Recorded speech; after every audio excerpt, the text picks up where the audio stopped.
দেখে কি মনে হচ্ছে এটা কি গরুর মাংস? না রে ভাই, এটা হলো গরুর মাংস না, এটা হলো গরিবের গরুর মাংস। তো আমরা যারা মধ্যবিত্ত ফ্যামিলি আছি তারা কিন্তু আমরা প্রত্যেকদিন গরুর মাংস কিনে খাওয়া সম্ভব না। তো একটু অন্যরকম ভাবে গরুর মাংসের মতন কিন্তু আমরা মুরগির মাংস রান্না করতে পারি। তো আসসালামু আলাইকুম, সবাই কেমন আছেন? আশা করি সবাই ভালো আছেন। চলেন আজকে আমার এই মুরগির মাংসের রেসিপিটা দেখা যাক। তো প্রথমে একটা প্যানে দিয়েছি আমি সরিষার তেল। এই রান্নাতে কিন্তু অবশ্যই সরিষার তেল ব্যবহার করবেন, তাহলে কিন্তু এই রান্নাটা খেতে ভালো লাগে।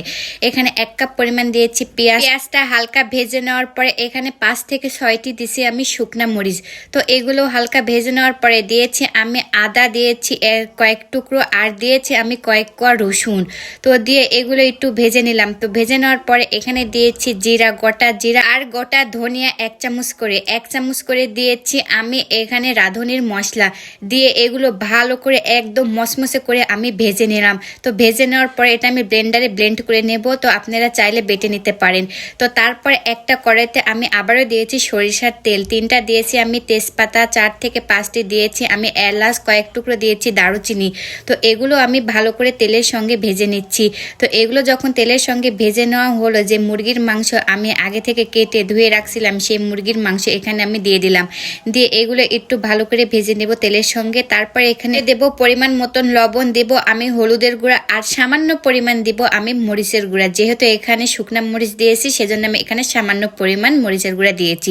তো আপনারা চাইলে এটা স্কিপ করতে পারেন। মশলাগুলো ভালো করে মাংসের সাথে আমি মিশিয়ে হালকা ভেজে নিয়ে এখন ঢাকনা দিয়ে ঢেকে দেব। প্রায় 1 মিনিট এটা আমি রান্না করে নেব।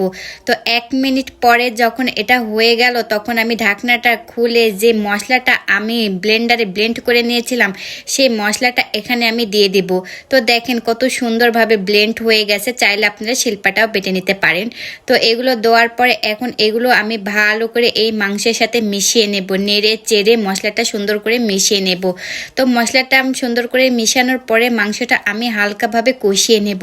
তো মাংসটা আমি 2 থেকে 3 মিনিট সুন্দর করে কষিয়ে নেব। যেহেতু মুরগির মাংস সেজন্য বেশিক্ষণ কষানোর দরকার না, এখানে কোনো পানি দেওয়ার দরকার নাই। তারপর এই পর্যায়ে দেখেন আমার মাংস প্রায় হলো কষানো হয়ে গেছে, কত সুন্দরভাবে হয়ে আসছে। তো এখন আমি এখানে কিছুটা পানি দেব। এখানে প্রায় আমি 2 কাপের মতন পানি দিয়ে এখন এটা ঢাকনা দিয়ে ঢেকে রাখবো যতক্ষণ না এই তরকারিটা আমার হয়ে আসতেছে। তো আমি এটা বেশি ঝোল ঝোল করব না। প্রথমত দেখলেন আমি কেমন করছি, ঠিক এরকম করে আমি এটা নামিয়ে নেব।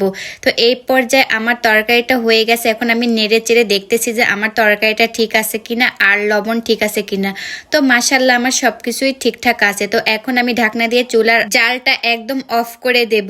তো কিছুক্ষণ এটা ঢাকনা দেওয়ার পরে ফাইনাল লুকটা দেখেন। মাশাআল্লাহ আমার তরকারিটা কত সুন্দর হয়েছে। এইভাবে যদি আপনারা ব্রয়লার মুরগির মাংস রান্না করেন, যদি গন্ধ লাগে তারপরে আমার কমেন্টে এসে জানাবেন। যারা ব্রয়লার মুরগি খেতে পারেন না এবং যাদের গন্ধ লাগে চাইলে কিন্তু আপনারা এইভাবে রান্না করতে পারেন।